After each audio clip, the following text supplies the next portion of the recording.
Shabbat Shalom. Goodness, this is the slow trickle in. Very, very slow trickle in. We did it! Hooray! Sorry, I'm underdressed today. Just kidding. Emmett came from a concert this morning and is joining me on the bima. Thank you for being here. Toda rabah. We are going to join together in some of our Shabbat morning prayers, and we begin with our first prayer of gratitude, our prayer where we say, thank you. Jasper, you okay there? We're fine. Thank you for our lives, our bodies.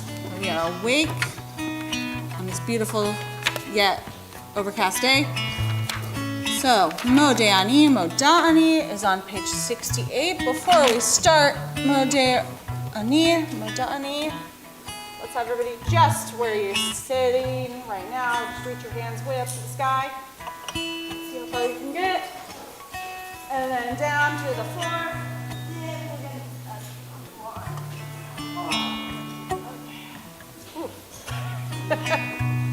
To the right. We'll do right and left. Yamina, Smola, and to the left. Woo! Okay, this feels good. All right. So we'll do some of those stretches. Keep waking up our bodies. If you would like to come help lead the stretches, come up on the bima here. And if you are able, please rise. Let's join together. Come on up.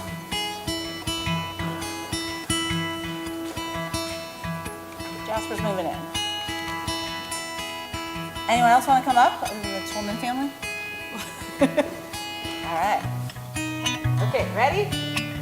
Start with hands up. Ready, set, here we go.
Our morning blessings, moving now to Asher Yatzar, page 76.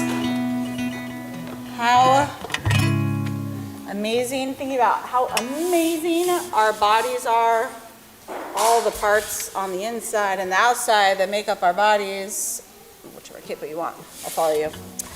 And how we know that if one of them is out of whack and doesn't work, we're very aware of that.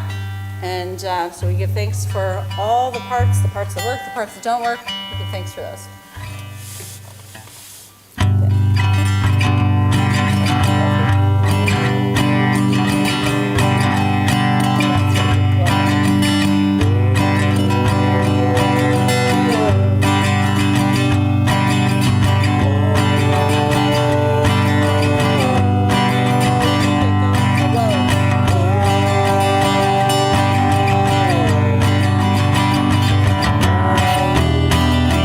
Oh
And we'll pair Asher Yitzar with Elohai Neshama, which is our blessing, giving thanks for the souls that God gave uniquely to each of us on page 78. Let's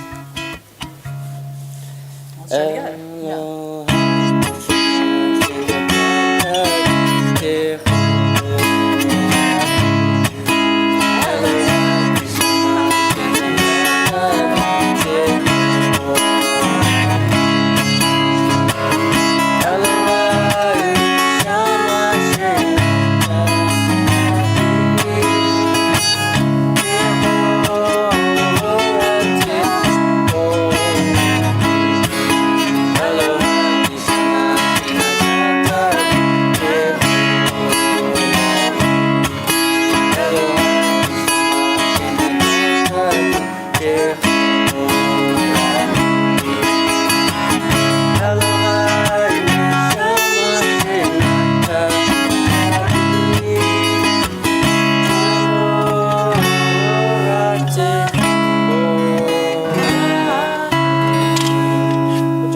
Fatima at the bottom of page 78. Baruch Atah Adonai Asher B'Yado Nefesh Kol Chai V'Ruach Kol Basar Ish. All right.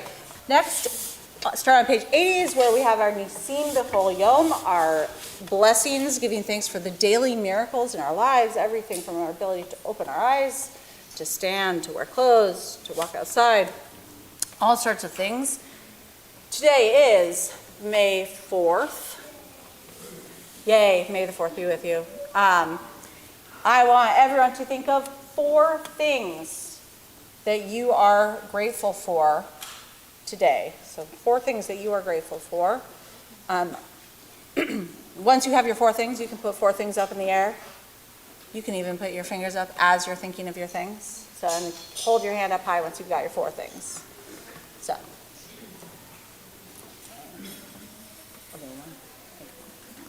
One at a time here.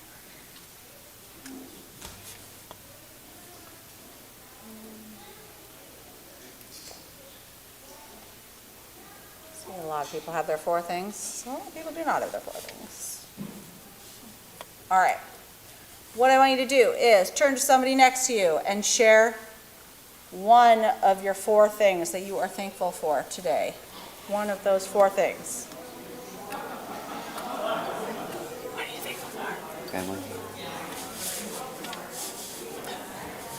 Say it like, it's a good thing. You have a good family. Not everyone can say that. Well, that's great.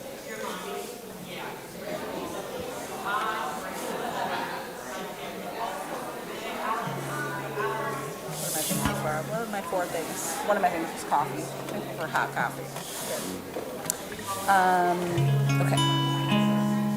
Oh, I'm going to do a story after this, so you can have a seat for a few minutes if you want.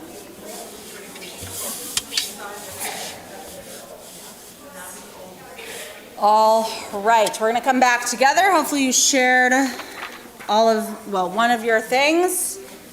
And hopefully you have many more things to be grateful for. At the end of our Nisim B'Chol Yom, we have on page 86 our blessing for the study of Torah. So we'll join together in the blessing for the study of Torah. Top of page 86, please join me. Baruch Atah Adonai Eloheinu melech haolam. Bless you. Asher kitshanu b'mitzvotav v'tzivanu la'asok b'divrei Torah. We say that Torah is sweet as honey on our tongues. And whenever we have a blessing that has a commandment, we have to do the thing it commands us to do. So today, our form of study is going to be a story. And this is a famous Jewish folktale. So I know that a lot of you have heard it, and it's maybe some of you haven't heard it before, and it's always worth hearing, I think. So here's what I'm going to do.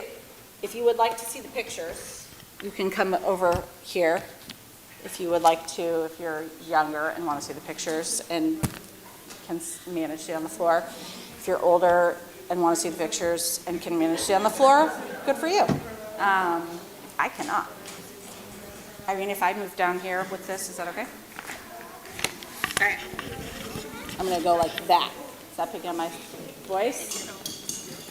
Okay, so this is, story is called It Could Always Be Worse. Oh, I think I've read this. See, that's what I'm saying. It's a very famous, it's a Yiddish folk tale, which is one genre of Jewish stories, or Yiddish folk tales. Okay, so once upon a time there was a small village, and in that village there was a man who lived in a very, very crowded house. This man lived with his wife and children and his mother, and he had, guess how many kids he had? 12. 8. Not 12, but divide that in half. 6. He had 6. I mean, 12 would be a lot. 6 is also a lot. He had 6 children. But their house was just one little room. It was a one-room hut. And because they were so crowded, the man and his wife argued a lot. The children were noisy. They all fought. And in winter, when it was so cold outside, they stayed inside so much of the day. My goodness, they fought a lot. Does anyone fight with their family over? It happens, right? Sometimes you just need your own space, right? So they didn't have any space. All right, well, one day when the poor man couldn't stand it anymore, he did what any logical person would do. He went to his rabbi, helped solve his problem. Okay. Oh, Rabbi, he said, things are so bad at my house, and they're just getting worse. We're so poor, we can't afford a bigger place. And my wife and my children and my mother, we're all stuck in this small hut. It's too crowded. I just can't take it anymore. What can I do? Tell me what to do. Whatever you say, I'll do it. Just tell me. And the rabbi thought and thought and thought. And he said, I've got an idea for you. All I need to do is just do exactly what I say. The man says, no problem. I promise. I'll do whatever you say. Okay, says the rabbi.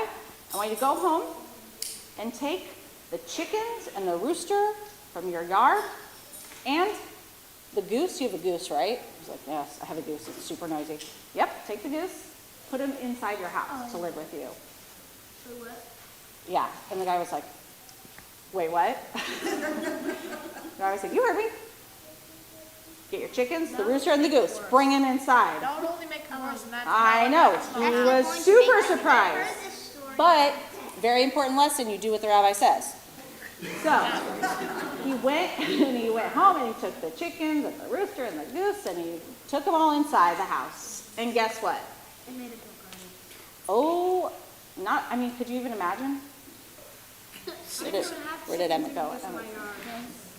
All right, it was crazy. So, days went by, weeks went by.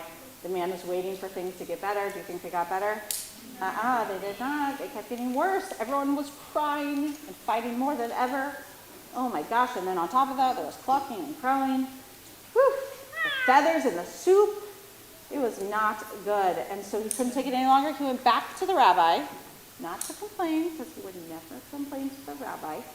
He said, Rabbi, I did exactly what you said, but I don't know, it's not working. Things are getting worse. Everyone's crying, they're quarreling, there's honking and clucking, and there's feathers everywhere. I just don't even know.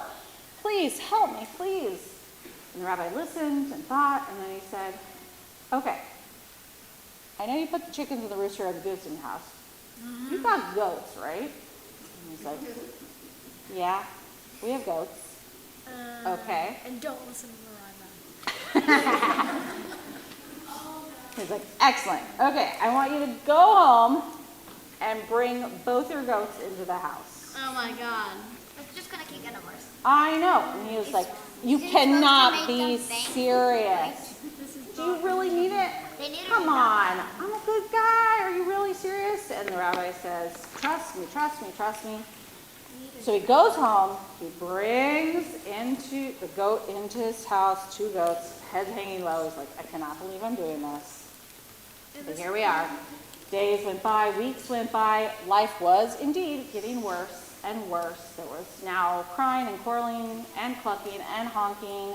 And there was that noise. And also goats eat everything. So they're like, go to put on their sweater. And they're like, why is the sleeve gone? This is crazy.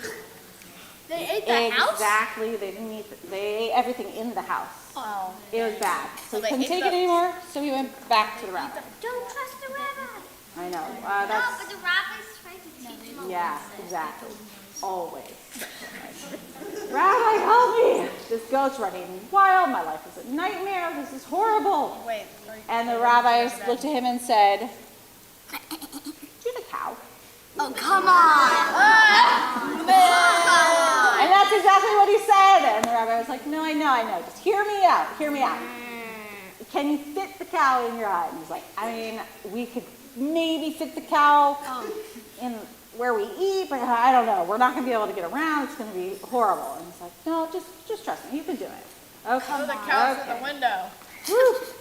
The cow's head's going to be like sticking out the window. So finally, he goes back. Oh my gosh, it's snowing. It's so cold. Oh, no.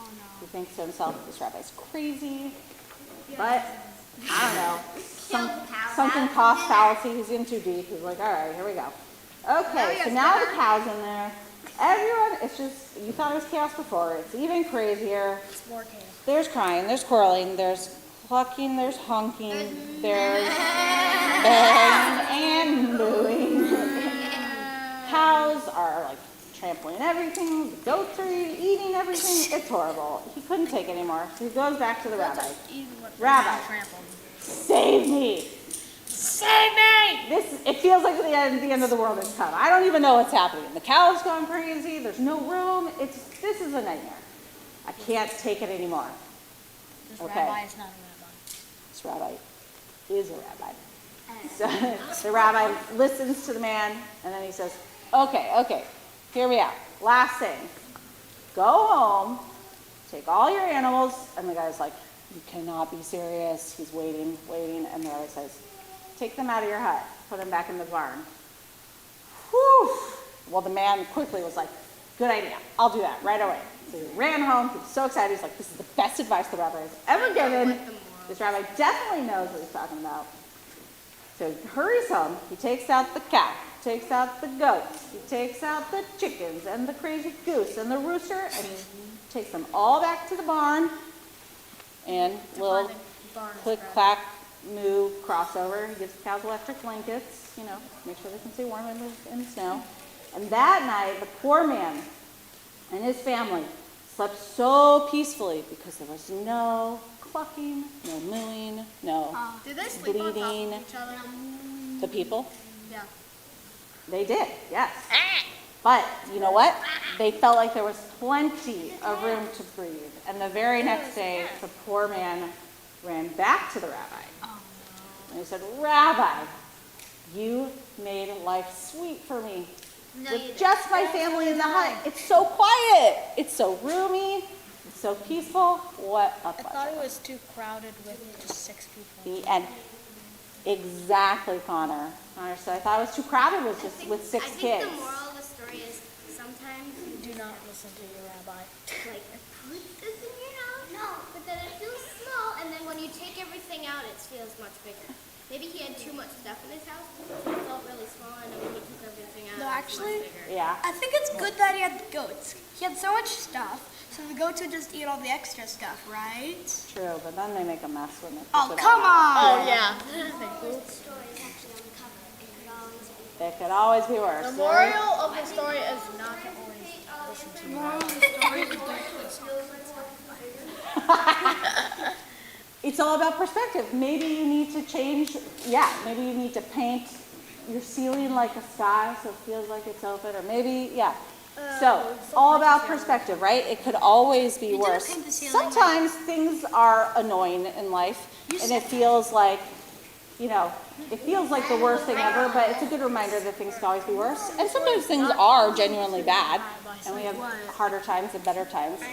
One of the things that I was thinking about with this story, this Shabbat, is that in the Torah this week, we read the story, this other crazy story about goats. We're not going to read it today, about 2 goats.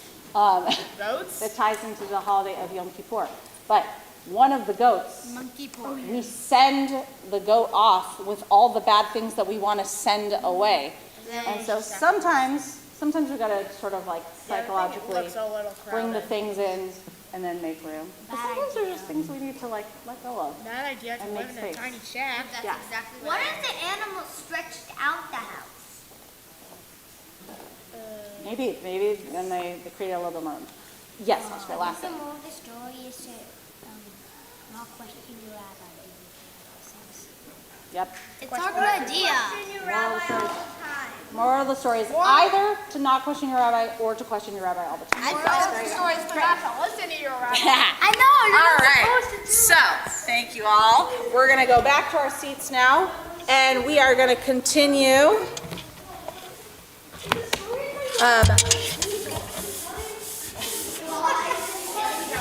I didn't know there would be so much debate about the rabbi in this story. Okay, so we are gonna continue with Psalm 150, which is on page 100. Psalm 150 is our one of our songs, prayers, giving thanks for our ability to make joyful noise. So we can make lots of singing sounds and musical sounds with our bodies, and then we'll fill up the room with space, and then we can feel what it feels like to then take that away, right? So, let's join together. 3, give it 3. All right, feel free to use your feet, stomp your feet, clap your hands. Here we go. Hallelujah, hallelujah,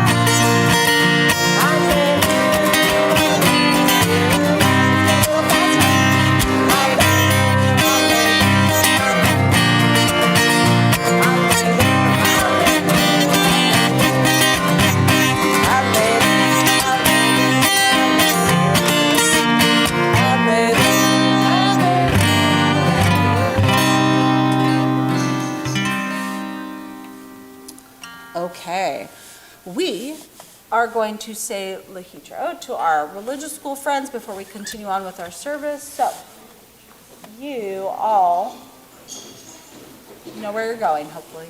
I don't know where you're going. You know. Lehitro, see you later. Give hugs to your family if you need to. Shalom, Haveri, Shalom, Haveri, Shalom. I love Shalom. I think it's about Lehitro, Shalom, Shalom.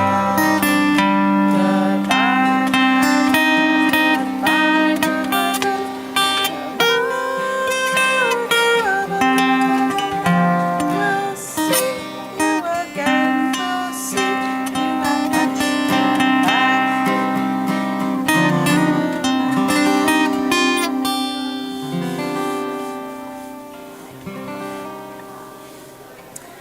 All right, we are going to continue with the Baruch, our call to worship on page 108. If you are able, please rise and we'll join together.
going to continue on page 110 with our prayer Yotzer Or.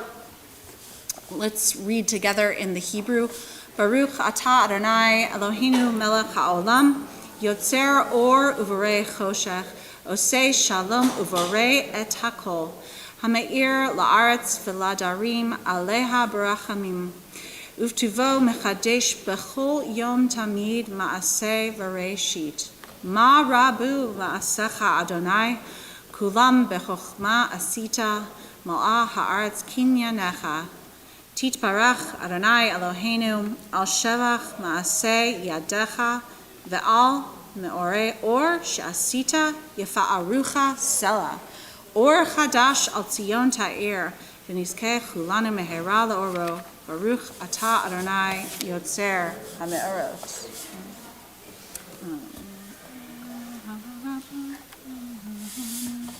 What a great look.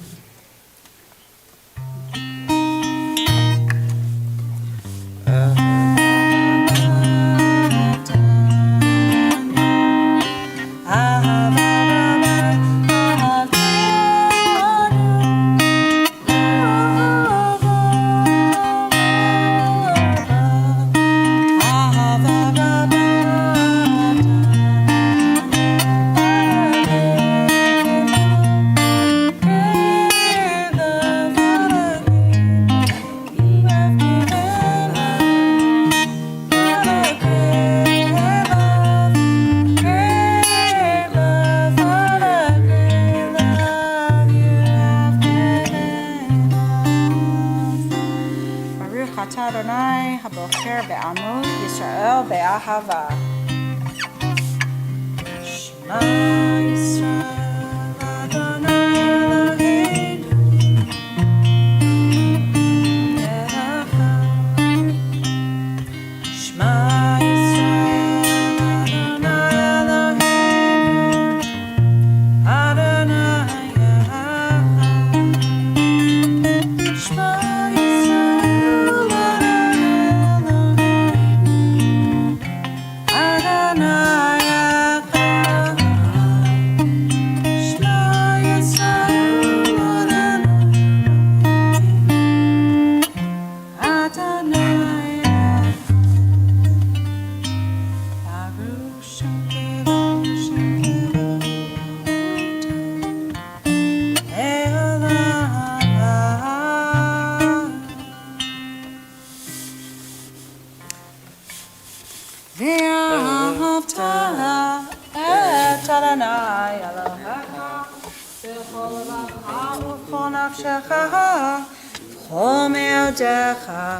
V'hayu hadvarim ha'ele asher anochi mitzavcha hayom al levavecha v'shinantam levanecha v'dibarta bam b'shivtecha b'veitecha uvlechtecha v'derech uv'shukbecha uv'kumecha Yukshartam leot al yadecha, v'hayu l'totafot bein einecha.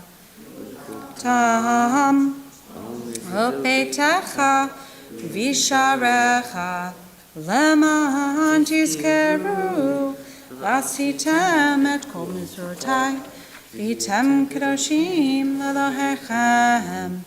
Ani Adonai Elohechem, asher hotzeiti etchem me'eretz Mitzrayim, li'olachem Elohim. Li Adonai Elohechem, Adonai Elohechem emet.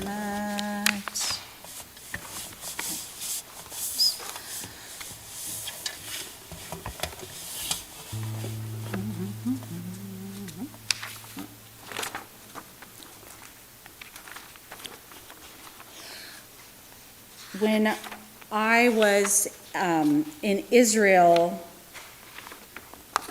6-ish weeks ago, I was on a plane forever, it felt like. And finally got to Israel on Monday morning, landed, and my program didn't start until Monday around 2. So by the time I got to the hotel and checked my bags, etc., I had just a few hours to go get lunch in Tel Aviv. So I figured I'd go wander out and find a cafe or something to have lunch. And the first thing that was, we were staying at one of the hotels on the beach in Tel Aviv. If you've ever been at the Dan Hotel, the one with the rainbow on the outside, beautiful rainbow on the outside. And usually it's just overly crowded at the beach there, and it was striking to walk outside and there was just nobody. I mean, like occasional someone going on a run or something, but there were no people out. There weren't a lot of cars. It was eerily quiet. And a lot of, that's kind of become like a little bit of a rundown beach town in that area anyway, but I was shocked how many stores were just completely closed and looked kind of abandoned, and wasn't sure, was this because people were called up from Miluim, that they had been called up in the reserves and had to close their stores? Did they leave the country, or did they go somewhere else? Didn't know. But it was just, everything felt off. And I wandered for a few blocks, and then finally I came to a cafe that was open, and it was full of people, just like a very striking difference. There were families there were construction guys on a break having lunch together. So I get some food and I sit down, and I look across the street, and across the street there is a sign that I see, and it's one of those like digital signs outside of shops that changes. And I just want to look up here to make sure I say it right. The first thing I noticed was that it said, "Winter is not coming." This is in mid-March. Winter is not coming. And I was like, is this like a weird or like Game of Thrones thing? I don't know.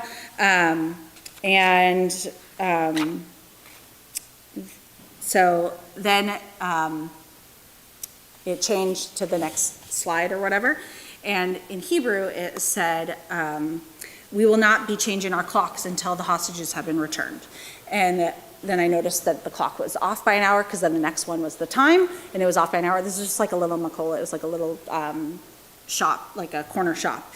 And so it struck me that, like, okay, here we are in March, and it's almost at the point where then the clocks are just going to go back anyway, again, so the clocks are going to be back in sync. And, since daylight savings, so probably whatever it was, a month-ish into the war, this little store has had this sign that they've insisted on keeping as their little mark of saying, perhaps the world is continuing on, but we are not. Bless you. And one of the ways that we sort of track time and the changing of seasons is through daylight saving. Another way we do that is through the way we say our prayers, and specifically in the Amidah, which we're going to get to in a minute. But once we start Micha Mocha, we just sort of go on a straight line through. So I wanted to bring attention to this before we start the Micha Mocha and Amidah, bless you again. On page 128, if you don't mind just flipping ahead a little bit, we have these two lines that are in the smaller font and near the top. One is winter, one is summer.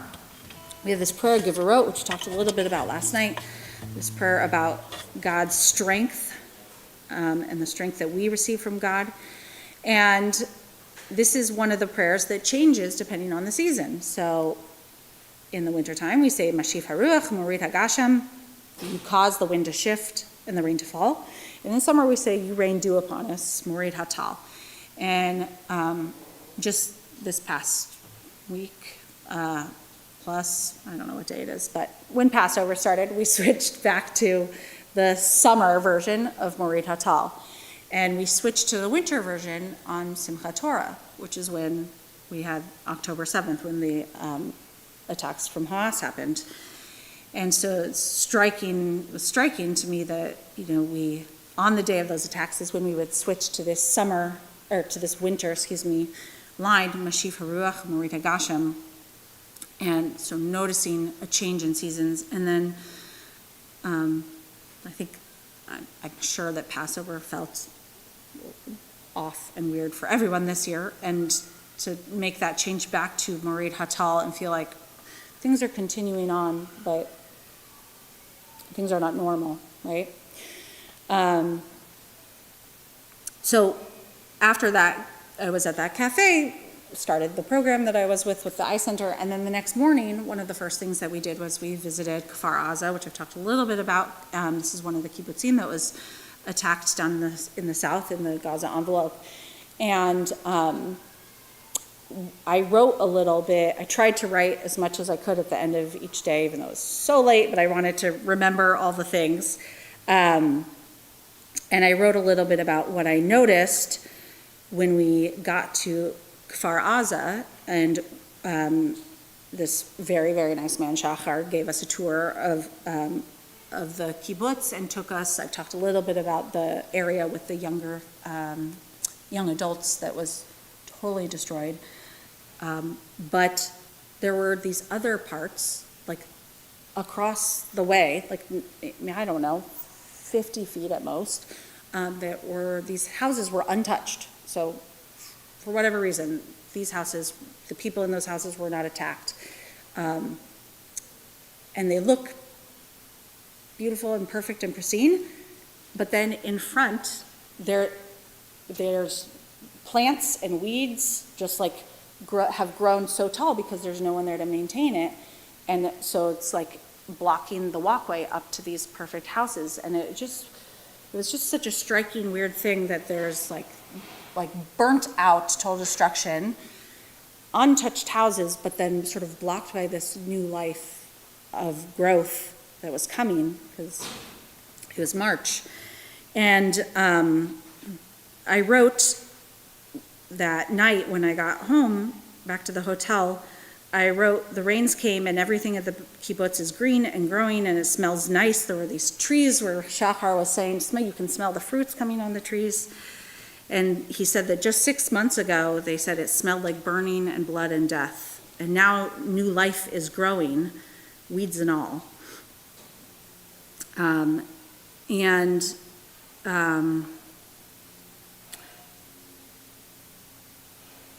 feel like that there were just a lot of stories about that, just disorienting, like things are continuing on, but not in the normal way.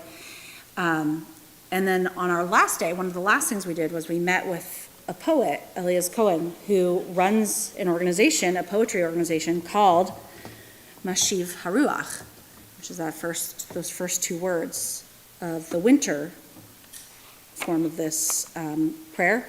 Mashiv Haruach, you cause the wind to shift, like you cause changes in the wind, or a change in direction. It's a great name for one of the things I love about in Israeli society is that there are things that could just be plain mean what they mean, but then there's these like tie-ins to our history and our liturgy and our Torah texts in a beautiful way.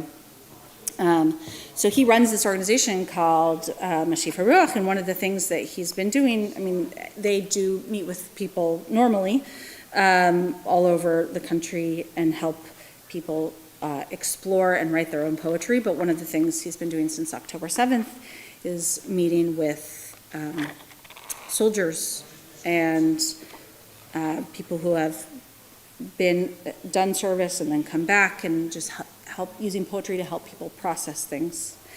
And I want to share a few of the poems that were shared with us, and just use that as a framework for how we think about that idea of the changing seasons and life is continuing on with the weeds and all. And he talked about how he would meet with soldiers who were really like looking in the mirror and trying to really grapple with their role in society and so anyway, I want to share two poems with you. One was written by a woman named Zohar Dor, and she was at the Re'im base that was attacked on October 7th. And the poem in Hebrew is called Anachnu Chachayalim Shel Stav 2023 Alpayim Esrim V'Shalosh, which means that we are the soldiers of fall 2023. That's your poem. We are the soldiers of fall 2023. Yes, we are the soldiers of fall 2023. Our muscles taut with shock, our efforts to suppress pain and stay stoic etched on our faces. You conceived us as children of peace after the Yom Kippur War, the 6-Day War, Operation Cast Lead.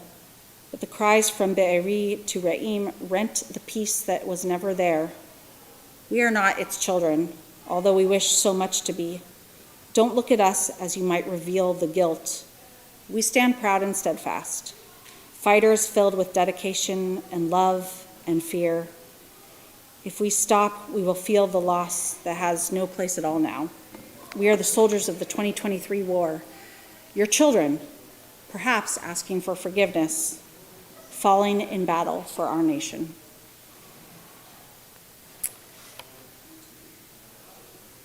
And I want to share one other poem. Actually, this one was written by Elias Cohen, the guy who runs the organization, called Mashahu Yakub, Something Will Arise. Something will arise. Something will arise out of all this blood. I know it. No longer will the Nile crocodile hiss when a bird in the heavens sings again. Something will arise out of all this blood, and he who became drunk on blood will melt mountains with his own blood. Something will arise from all this blood, perhaps poems. I see pierced words. O earth, cover not their blood. It's the trough of blood that has entered me now. Something will arise from all this blood. I see the purple garment of the Messiah coming. Something will arise from all this blood. Suddenly, in the early morning, a nation will arise and begin to walk forward. Something will arise from all this blood. And the prophet said, in your blood shall you live. In the meantime, the fear of the firstborn envelops me each night at midnight. So those were some of the poems that were from the early days of the war that he shared with us. And now, as we're past Passover and we're back to this Morid Hatal, this change in our prayer where we're no longer asking for the winds to shift and for the rain to fall, but we're saying Morid Hatal, that you rain dew upon us.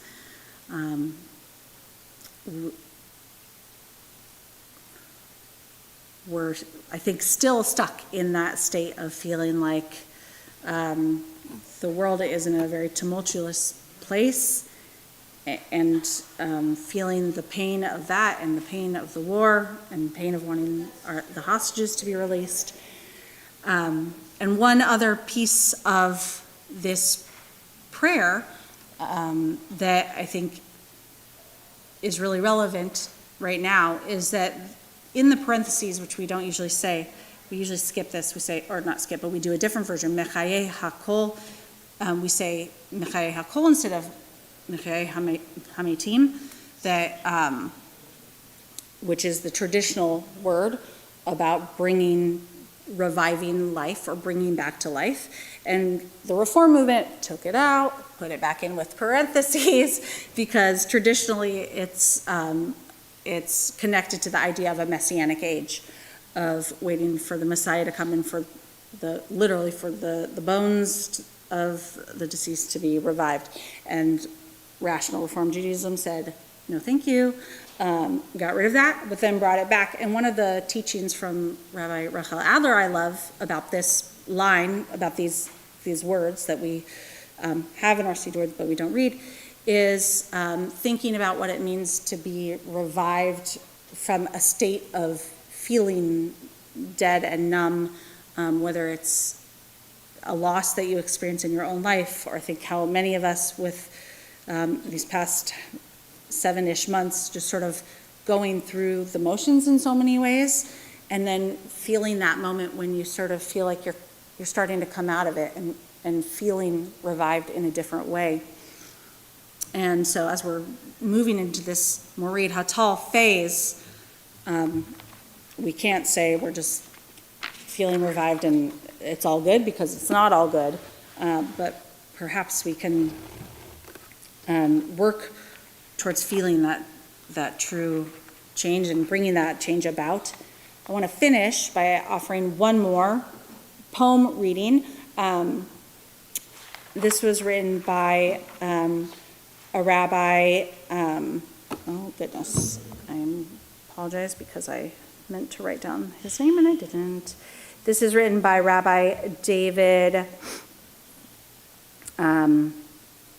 Seidenberg, and he wrote this in anticipation of switching to Morid Hatal this year. So he wrote, "The rains are come and gone, the winter past, the blood stains washed into the soil, if they are ever really washed away. Now dew will collect gently on burned down beams, on untended orchards. And so we ask for Tal, for dew of blessing, of peace. Our prayer for rain came with terror and rape and murder and torture this year. There was only one cardinal sin, and Zionism was to be an iron wall against it, to never again be victims. While the enemies who breathe violence still breathe upon us, yes, indeed you will. Then to stop that breathing at any cost of life or soul, is that the mission? But what year to come, what world to come, can bring strong enough rain, enough to wash away tears for the tens of thousands burned or buried under sundered concrete where the dew cannot reach? And now the rains are come and gone, but a grievement wrought still works new grief. So in Aza, love's become death-like. Aza kamavet ahava. And so we ask for Tal, for dew of blessing, of peace. Let it not be said, heaven's earth will not give, for still do they give their dew, their fruits, but their gifts of peace, of living lavetach in the land, those are stayed, their stillness held imprisoned, or us imprisoned from their lack. Still, the kalaniot, the poppies, burst forth when they are supposed to, not mourning, feeling no pain. And so we ask for Tal, for dew of blessing, of peace. Are there any way sufficient drops in the ocean to wear away the runnels of desperation, of anger, of grief, to wash away the hatred impregnating the land like salt, like Eden's mist? Where all the heavens parchment and all the seas ink, blah, blah, blah, why bother with one more scrap of liturgy? Why drop another poem for that matter, as if this were normal and we can pretend to get back to our normal times, while the worst wend any path to freeze time still or jump it forward, to end times so there can be no reckoning for themselves, while these brothers and sisters, fathers, mothers, children await still in darkness. May waiting cease for them to be brought out from darkness to foot. May afela lo ara. And so we ask for Tal, for dew of blessing, of peace. They will live, your dead, this corpse of mine. They will rise up awakening, so the writ speaks. They will sing, the ones dwelling in sod and rot and dirt, or under collapsed buildings, or burned to ashes. For it was said, a dew of lights comes a dawning. That will be your dew.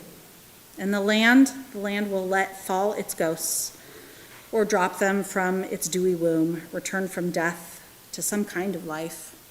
And so we ask for Tal, a dew of blessing, of peace. And those who sow war, let it lie fallow, or be felled, or failing, and protect the innocent. Return them to their land that is also this land. Must we wait till vengeance be consumed, deplete? That dew of resurrection, secreted in the seventh heaven called Aravot, waiting to drop like mercy, gentler than the gentle rain. Tizal Katal. Didn't this God of ours promise, I will become like the dew to Israel? Like a lily, that land will flower. They will strike their roots as deep as the mountains of Lebanon, as eternal as the hills, so that blessing be commanded forever like dew upon the mountains of Zion. And so we ask for Tal, for dew of blessing, of life, and of peace. Amen. We are going to join together now in our prayer Micha Mocha, which is our prayer turning to God with, we talked again about this a little bit last night, of that looking to God as a source of strength as we move perhaps from places of bondage, struggling to figure out what freedom means. And then from there we'll move into the Amidah on page 124.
Third paragraph, rising as able, Tzor Yisrael, Kuma Bezrat Yisrael, Ufteknu Mecha, Yehuda veYisrael, Go Aleinu Adonai Tzvot Shemo, Kedosh Yisrael, Baruch Atah Adonai Ga Yisrael. Page 124.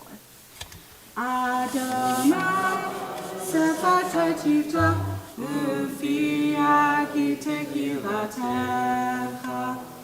Adonai, open up my lips, that my mouth may declare your praise.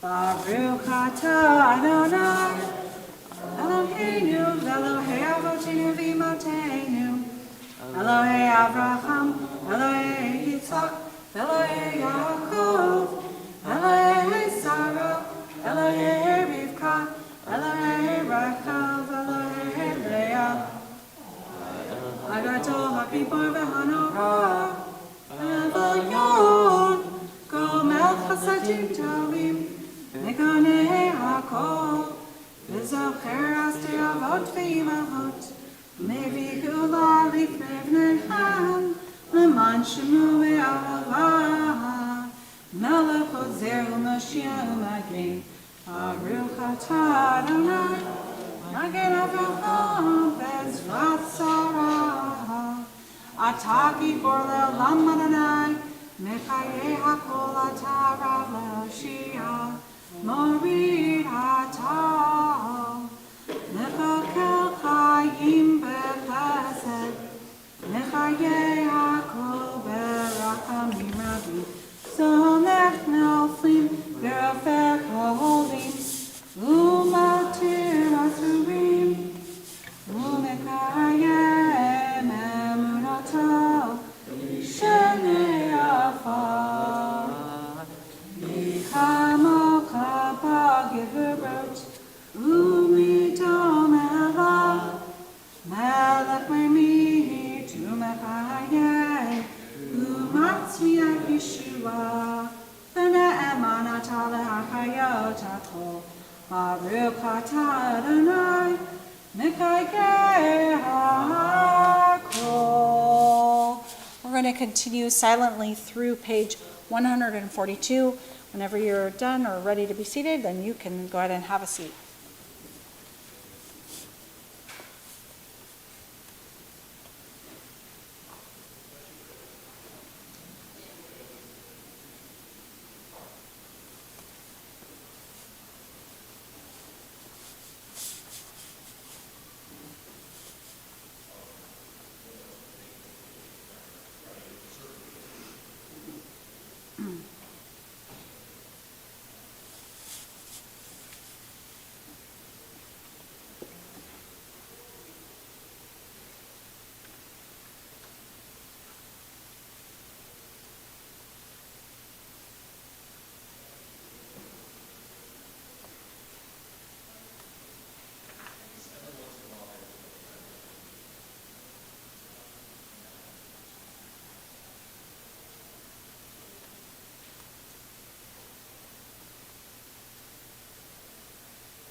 We're going to turn to page 244 now for our Torah service.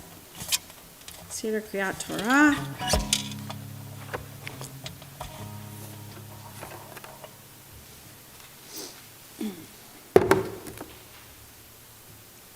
And as we open our ark, take out our Torah, I will invite you to rise if you are able. Molly, do you want to carry?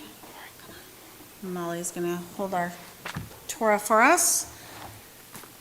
Please rise. Ein kamocha v'Elohim Adonai, ein kemaasecha, malchutecha malchut kol holamim, u'memshatecha bechol dor v'hador. Adonai melech, Adonai malach, Adonai Gimel, Le'olam va'ed, Adonai oseh moyitein, Adonai yivarech et amo v'shalom, av harachamim heitiv ורצונך ציון תבנה חומות ירושלים תבנה חומות ירושלים כי בך לבד בטחנו מלך ארם ונישא אדון עולמים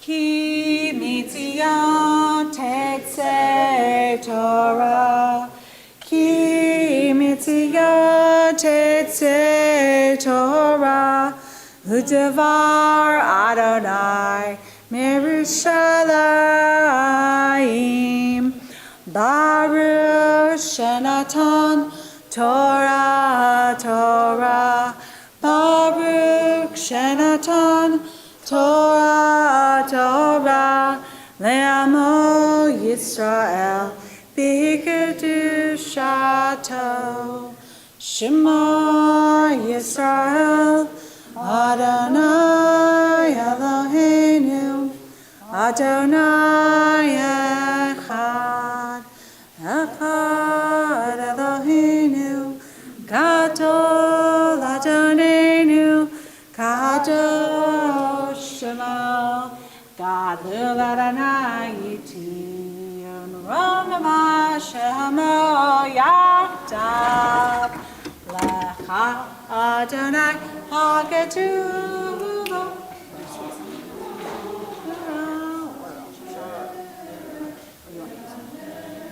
צווח כי כה בשמיים ובארץ כי כה בשמיים וארץ לך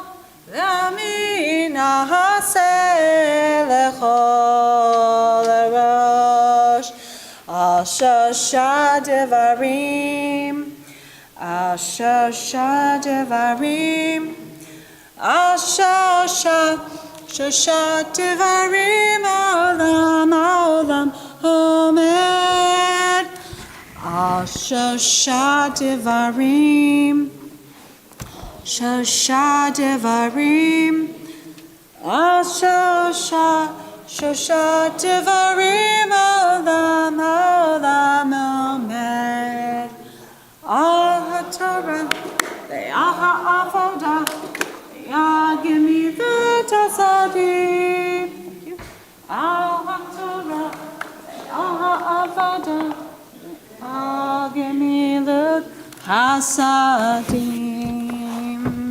You can all be seated. תודה רבה. Molly. Okay. If you would like a chumash, if you did not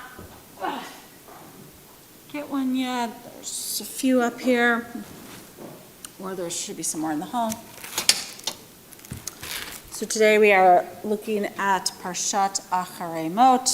I'm aware of the time, so we're going to do just a brief little reading here.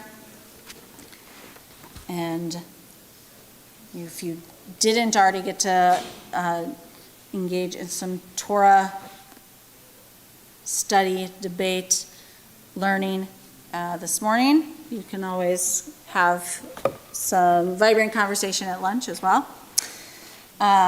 So we are on page 770 if you have the blue Plout commentary. If you've got the green Eskenazi Weiss commentary, you're on page 681. So 770 for the blue, 681 for the green. Parshat Acharei Mot. Oftentimes this is paired with Kedoshim. This year we have them separated out into two different parshiot.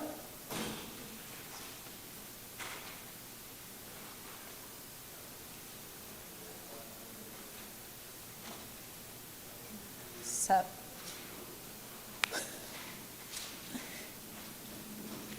770. All right. We got there. Well, the good news about being in the front row is I can see when you're lost, so I can help you out. It's fine. All right. So if you've dug into this Torah portion, then you already know. If you haven't, you can dig into it. It's classic Leviticus. There's a lot for us to grapple with, right? Chapter 16 sort of begins by coming off of the Nadav and Avihu story that we read about and talked about a few Shabbatot ago, and talks about some practices around Korban, around sacrifices in response to, or I guess as a result of Nadav and Avihu. Then it gets into that story of the goats, the Azazel, the Yom Kippur ritual. 17 continues some of that, and then chapter 18 is one of our tough chapters that provides a lot of laws around relationships with other human beings, and oftentimes, like I said, this portion's paired with Kedoshim, which includes the holiness code, and so you can sort of look at these within the context of each other. Looking at this one on its own, it's a little more challenging. If you haven't ever listened to Rabbi Rick Jacobs, has a commentary on the Torah portion that is, it's called On the Other Hand, and it's a podcast, but it's also written out, and they did it for a few years. The URJ did it for a few years, and then they stopped, I think, in 2020. So it's been a few years, but I like to sometimes go back and listen to those if I haven't listened to it in a while.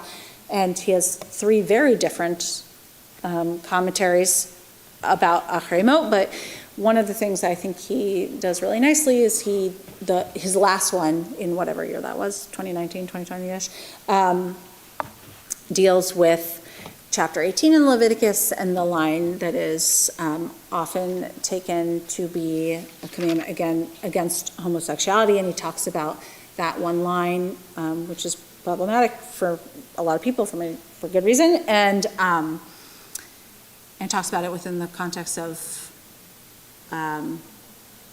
Torah evolving and how we understand it in the context of the history. And it's a good podcast, so if you have not delved into that topic, I would encourage you to check that out. And if you need the link, can't find it, I can help you with that. Send me a note. But we are going to focus today on the beginning of the Torah portion, chapter 16. We'll start at the very beginning and hear just a few verses read. And we're going to do a communal aliyah today. So we will begin. The Torah blessing is in your Siddur on page 250 if you would like it. So I invite you to say the blessing along with me. Let me find my spot first. There we go. There we go. Chach Shem Shlosh. Baruch Hu et Adonai Hamvarach. And we'll all join together. Baruch Adonai Hamvarach le'olam vahed. Baruch Adonai Hamvarach le'olam vahed.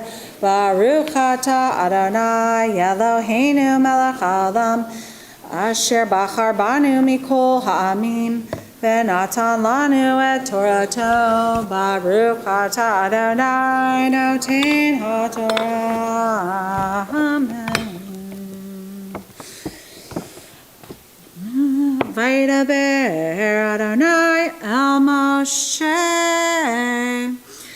Acharei Mot Shnei Bnei Aharon Bekorvatam Lifnei Adonai Vayamutu Vayomer Adonai El Moshe Daber El Aharon Achicha Ve'al Yavo Bechol Eit Al Aharon Velo Yamut. Oh no, I skipped line. Vel Yavo Bechol Eit El HaKodesh Mi Beit La Parochet Al Pnei HaKaparot Asher Aharon velo yamut ki be'anan yareh al hakaparot bezot yavo Aharon el hakodesh befar bein bakar lachatat va'ayil leolah ketone bat kodesh yilbash umiknaseh vad yehu al besoro uvavne bad yachgor uvmitznefet bad yitznof bigdei kodeshchem verachatz b'mayim epesaro uvesham. We'll say the blessing afterwards together. Baruch atah Adonai Eloheinu melech haolam asher natan lanu Torah emet v'chayei olam natan b'tochenu. Baruch atah Adonai noten haTorah. Amen. All right, and before we put our Torah away, we're going to take a moment to say our Misha Berach prayer, asking for healing and strength. The blessing is in the Siddur, in the middle of page 253. On this Shabbat, we are praying for healing for loved ones and members of our community, including Azrael Early, Rohan Early, Amy Thornton, Stacy Hetzel, Jacqueline Tara Smith, Deborah Rose, Eileen Kreisman, Ronnie Haber, Vadim Barzam, Ellen Gottlieb, Vanessa Bianco, Paul McCready, Janelle Cohen, Glenn Letts, Jesse Early, Andrea Gorovich, Carl Wilhite, Ginny Gaston, Cindy Balin, Patty Newby, Barbara Laird, Marion Laird, Michelle Arrigo, Joni Michaels, Joe Giordano, Brian Ward, Joshua Kornblue, Samuel Navarro Ibarra, Bob Howell, Joe Dover, Christina Marie Lindsay, Janine Morris, Margaret Nichols, M. Bucktanica, Ron Louie, Frankie Bookie, Marnie Good, Jackie Kearns, and Jackie Curran. If there are other loved ones that you're thinking about who are in need of healing, I invite you to share with us now. If you're on the live stream, please share in the chat.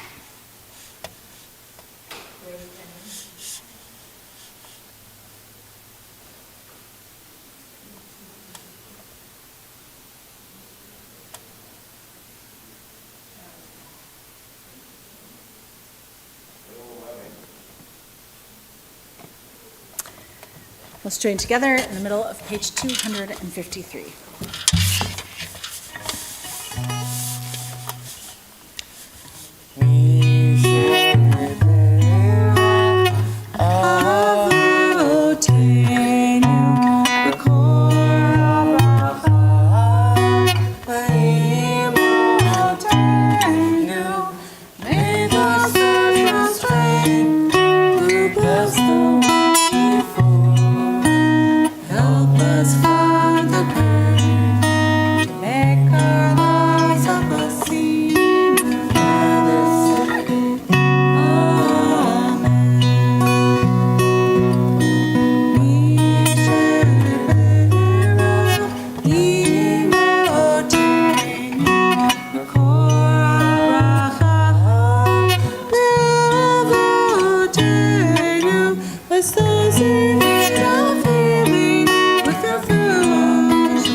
Pray for a speedy and complete healing of body and spirit for all of those who are in need.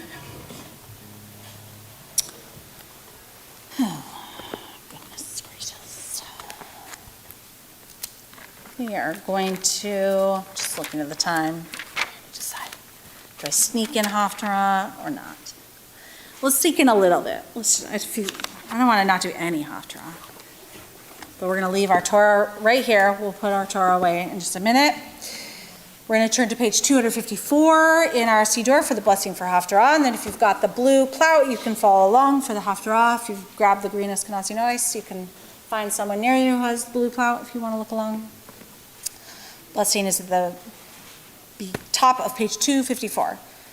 Baruch atah Adonai Eloheinu melech haolam asher bachar b'nviim tovim v'ratza v'divreihem hanemarim be'emet. Baruch atah Adonai Habocher b'Torah uv'Moshe avdo uv'Yisrael amo uv'Nvi'ei ha'emet v'tzedek. Haftarah is on page 795 in the plout. This week's reading comes from Ezekiel chapter 22. The word of the Eternal came to me, saying, Now you, mortal, are you ready to arraign the city of blood? Make her known all her abominable deeds? Now say, Thus says the Eternal God, city in whose midst blood is shed, whose time will come, city where idols are made to her own defilement. You are guilty for the blood of your own that you have shed. You are defiled by idols you have made. Your time is up. Your day of doom has come. Therefore, I have made you a disgrace to the nations and derision to all the countries. Near and far alike all will deride you, who have sullied your own name and have shown no restraint. Every one of the leaders of Israel among you uses his strength in order to shed blood. They have treated your fathers and mothers with contempt. They have practiced extortion on the strangers in your midst. They have oppressed widows and orphans. You despise my holy things, and you profane my Sabbaths. You have slanderers among you, intent on shedding blood. People eat sacrifices to idols on mountaintops. They do lewd things among you. They uncover their father's nakedness and ravish menstruating women. One commits an abominable act with his neighbor's wife. Another obscenely defiles his daughter-in-law. A third has sex with his own sister, his father's daughter. People among you take bribes to shed blood. You take usurious interest and you have injured your neighbors through extortion, completely forgetting me, says the Eternal God. Now then, I clap my hand at the dishonest profits you have made and the bloodletting you have caused. Will your heart remain steady and your hand be firm when the days come for me to deal with you? I, the Eternal, have spoken, and I will do it. I will scatter you among the nations and disperse you in foreign lands. I will purge you of your impure ways. When you are profaned before the nations, you shall know that I am the Eternal. The word of the Eternal came to me, saying, Mortal, the house of Israel has become base metal to me. All of them, copper, tin, iron, lead, even silver, have come into the furnace. Therefore, says the Eternal God, because you all become base metal, I will gather you up into the midst of Jerusalem. So Ezekiel is known for being, well, dramatic and intense, and his words often are not easy to read.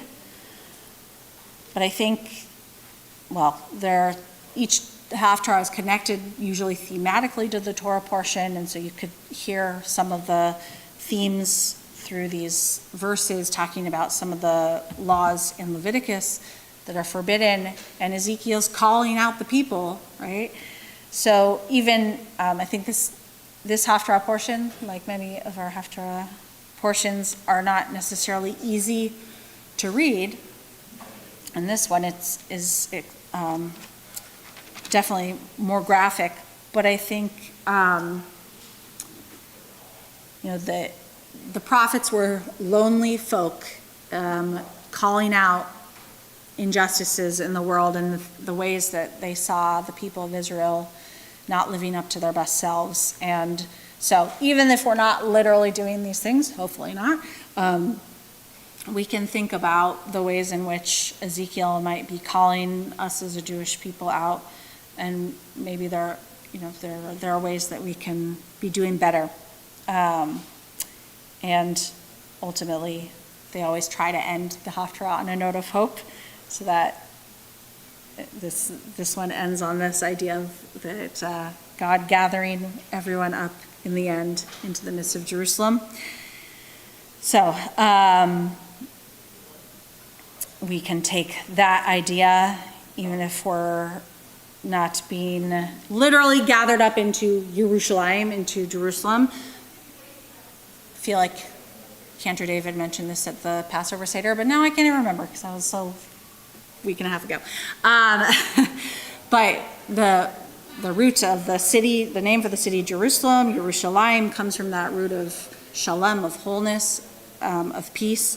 And so we can pray and work together to hope that God can help us be gathered into a sense of wholeness and peace.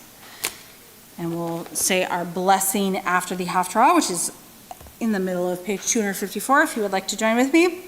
Baruch atah Adonai Eloheinu melech haolam tzur kol haolamim tzadik bechol hadorot ha'el haneman ha'omer ve'otzeh hamdaber umkayem shekol devarav emet v'tzedek al haTorah ve'al ha'avodah ve'al hanvi'im ve'yom ha'shabbat hazeh shenatata lanu Adonai Eloheinu likdusha v'limnucha lechavod u'tifaret al hakol Adonai Eloheinu anachnu modim lach umvarchim otach nitbarach shimcha befi kol chai tamid le'olam va'ed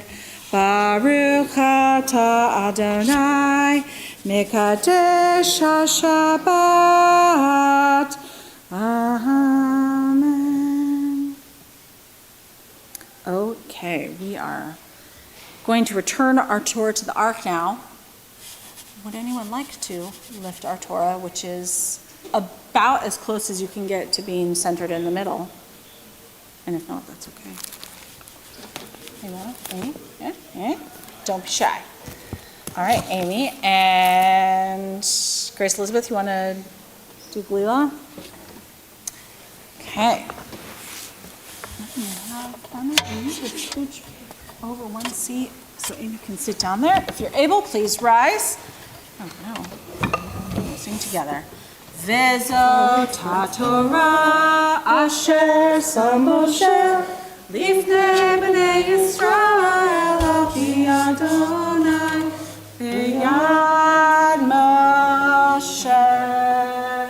Yalai lai lai lai lai lai lai lai lai lai lai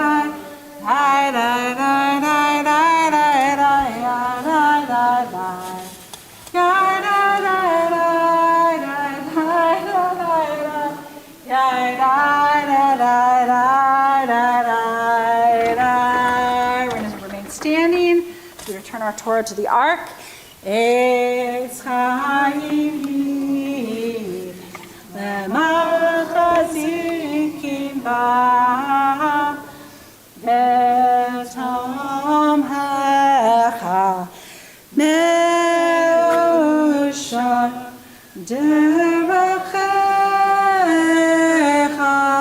darchei noam v'chol netivotecha shalom hashivenu Adonai elecha v'nashuva Kadesh Yameinu Kekedem. Thank you very much. Toda rabah, Yasher koach to both. We'll remain standing as we turn to Aleinu on page 283. The top of the page is joined together.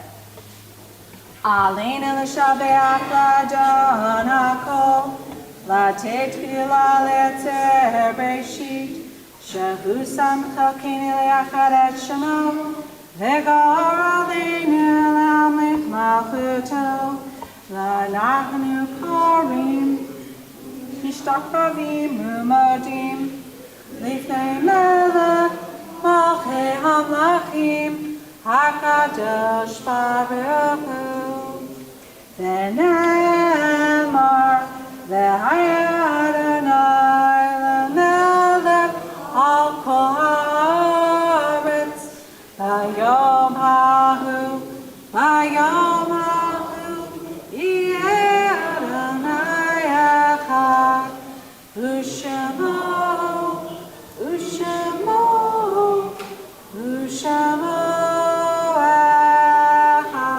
אחד. You can be seated. We are going to turn now to Mourner's Kaddish, Kaddish Yatom, on page 294, thinking about our loved ones that we've lost either recently or at this time, years past. We are in the Shoshim period, the Shabbat, the 30-day period of mourning, the recent loss of Paul Phillips, the uncle of Paul and Judith Bonifaci. We also recently lost, in the last few days, Neil Fenichel, who is a longtime member here. So I know many people are friends with Neil and Loretta. And we are also on the Shabbat marking the yard sites of loved ones who died at this time years past. Miriam S. Adler, Marcia Gladstein Asher, Minnie Auerbach, Jack Ballure, Betty Brashen, Nathaniel Davidoff, Sarah Rose DeLue, Nancy Fagan, Rose Falk, Murray Goldberg, Saul Kay, Goldie Ketover, Jane Ketover, Don Linda Kugel, Sid Lockage, Susan Nathan, Jack Silver, Richard C. Silver, Rudolph Rudy Spring, and Hannah-Beth Spring Stern. If there are other loved ones you're remembering, if you're on the live stream, please share in the chat. Otherwise, if you're in the room, please share nice and loud so we can hear over our learners who are grabbing food.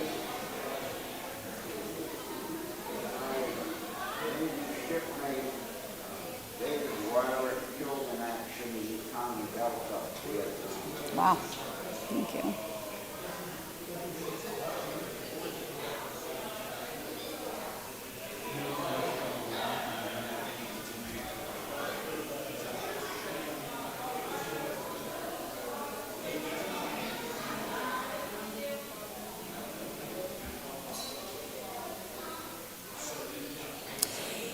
If you are able, please rise. We'll join together in support of our mourners on page 294 with the words of Mourner's Kaddish.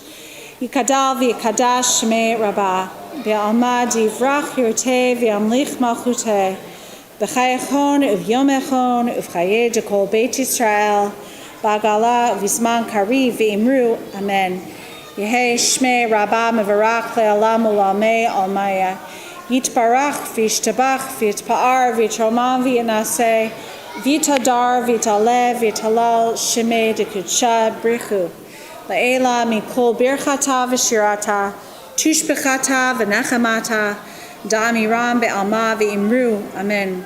Yehei shlama rabba min shemaya v'chayim aleinu ve'al kol Yisrael v'imru amen. Osei shalom b'mamav hu ya'aseh shalom aleinu ve'al kol Yisrael v'imru amen. May the one who creates harmony on high bring peace to us, to all Israel, to the whole world. Say together, amen. You may be seated. I'm going to let you choose the closing song, but you have two prayers, two blessings worth. Think about what you want to do. Sarah. Blessings over the wine and the challah, juice and challah. Please join with me. Baruch atah Adonai Eloheinu melech haolam borei peri hagafen. And we'll say Hamotzi. Baruch atah Adonai Eloheinu melech haolam, hamotzi lachem mi'aretz b'tei Adon. Before we run out to lunch, thank you to Emmett for helping lead our music beautifully. What are we ending with? One day. What day? Classic.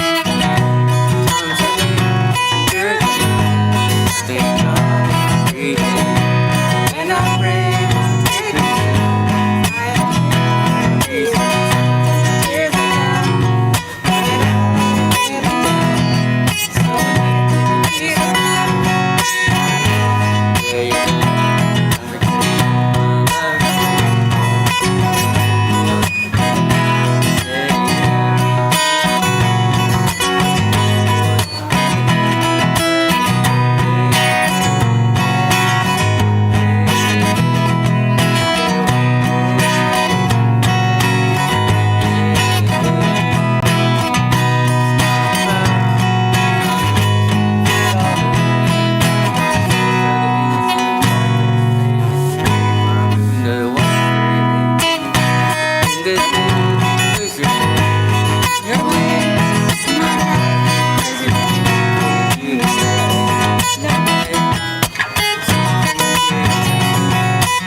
the violence